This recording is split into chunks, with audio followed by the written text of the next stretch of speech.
મહારાજા પંચમહાલમાંથી ગોધરામાં મેસરી નદીને પ્રદૂષિત કરવાના કારસ્તાનનો પર્દાફાશ। કચરા કલેક્શનના ટ્રેક્ટરો કચરો સીધો નદીમાં ઠાલવતા હોવાનો ખુલાસો। કચરાની સાથે મેડિકલ વેસ્ટ પણ ઠલવાતો હોવાનો ટ્રેક્ટર ચાલકનો સ્વીકાર। ગોંદરા સોસાયટીમાંથી કચરો કલેક્શન કરી નદીમાં ઠલવાતો હોવાની કબૂલાત।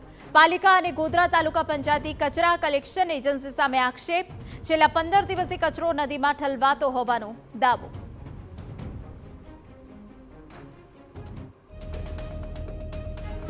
गोंदरा में गोंदरा कई आ बाजू गोंदरा हाँ અને કઈ નાખવાનું અહીં નાખવાનું છે રોજ કેટલા ટ્રેક્ટર નાખો તમે એક એક રોજ નાખવાનું એક કેટલા દિવસથી આવો છો ખાલી કરવા આમાં આવે છે 15 દાડાના આવે છે 15 દાડાથી આ છે 15 દિવસથી આવો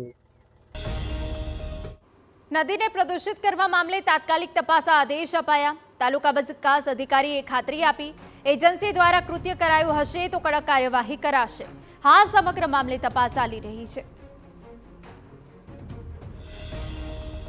અમારી જે એજન્સી દ્વારા કચરા કલેક્શન કરવામાં આવે છે એમાં રજૂઆત મળેલ છે અત્રે કે મેસરી નદીના ત્યાં અમુક વાર કચરો નાખવામાં આવે છે।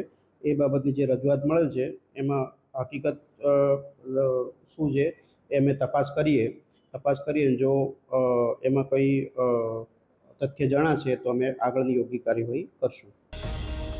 ગોધરા તાલુકા પંચાયત હસ્તક આવેલી શ્રીજી એજન્સીને 45 જેટલા ગામના ડોર ટુ ડોર કચરા કલેક્શનની કામગીરી સોંપવામાં આવી છે।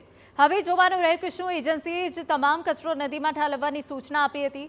જો કે સમગ્ર મામલે પાલિકાના પ્રમુખે તપાસ આદેશ આપી જવાબદાર સામે કડક કાર્યવાહી કરવાની તૈયારી દર્શાવી છે।